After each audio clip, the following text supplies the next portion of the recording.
நேர்மையானவராக இருந்தால் சரியாக இடத்த உண்மையை சந்திப்பார்ன்றது உண்மை. ஆனால் எல்லாரும் நேர்மையாக இருக்கிறவரெல்லாம் உண்மையாண்ட போவார்னா போக மாட்டார்.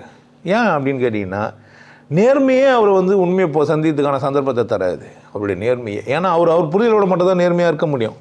அதுக்கு தான் இங்கே நேர்மையாக உன் கேள்வி நியாயன்ற நான் என்னோட முரண்படுறல்ல, அது சரியானது தான், சரியும் கூட தான். ஏன்னா நீ இது வரைக்கும் பார்க்கல, யாரும் அசிங்கமாக பேசி பார்க்கல, யாரும் இயல்பாக பேசி பார்க்கல. ஆன்மீகனா இந்த மாதிரி இயல்பாக பேசி கவனிக்கவே இல்லை.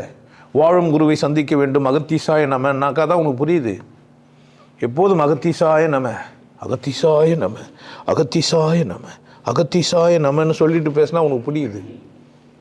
அன்பே அருள்னா புரியுது உனக்கு. ஏதோ பழகிடுச்சு, நீ என்னை பார்த்து உன்னால் ஒத்துக்க முடியல, கரெக்டு தானே, அதுதான் உன்னுடைய நேர்மை. உனக்கு புரியல, அதுதான் உன்னுடைய நேர்மை.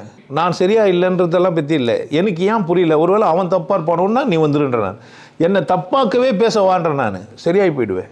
எனக்குள்ள முரண்படு, சரியாயிடுவேன். ஏன் அங்கெல்லாம் தட்டி நான் இப்படி பார்க்குறதுனால உங்களுக்கு இப்படி இருக்குதுன்ட்டு ஒன்றுவா நான் இப்போ அரைச்சமாவை உங்களுக்கு புரிஞ்சிச்சு தானே, எப்படி புரிஞ்சுது? ஆனால் நீங்கள் எப்படி தான் நினச்சிருந்தீங்க? இனிமேப்பட்டு யாருன்னா அரைச்சமாவை அரைப்போமான்னு கேட்பீங்க, இவர் அரைச்சமாவே அரைக்கிறாருன்னு சொல்லுவீங்க.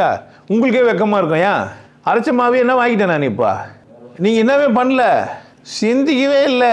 யாருன்னா சொல்லி கொடுத்தாங்கன்னா அதை கற்று வச்சுன்னு பேசிக்கிறீங்க. ஆனால் நேர்மையாக இருந்தீங்க. நேர்மை என்ன? கற்றுக்கிறது தானே வாழ முடியும், அது ஒன்றும் தப்பு கிடையாது. அதான் நேர்மை. நீங்கள் முட்டாளாக இருக்கிறீங்க, அதை ஒரு குரு சொல்கிறாரு. குரு அங்கே ஒரு இடத்துல இருக்கிறதுனால அவருடைய நேர்மை உன்னுடைய முட்டாள்தனத்தை புரிய வைக்கிறது. உன்னுடைய நேர்மை அது புரிஞ்சுன்னு மாறுறது. ஆனால் உன்னோட நேர்மை என்ன நினைக்குதுன்னா, இப்போ அப்படி இல்லை, இவன் முட்டாளாக வந்தேன், முட்டாளாக்க முடியலன்னு மட்டும்தான் போகிறேனே தவிர நானும் முட்டாளாகிறேன், நான் திருந்திக்கிறேன், என்ன பண்ணலாம்? நான் ரொம்ப ஈஸி, என்னை ஈஸியாக மாற்றிப்பேன். நீங்கள் கவனிக்கலாம், நீங்கள் ரொம்ப ஈஸியானவன், நான் ரொம்ப இலகுவானவன், சரக்கு அடிப்பேன், இதெல்லாம் ஜாலியாக இருப்பேன் நான். அதுதான் உங்களுக்கு பிரச்சனையே. உங்கள் பிரச்சனை எங்கடான்னா அங்கே தான் சந்தேகம் வரப்படுறீங்க, சாமியார் தானான்ட்டு.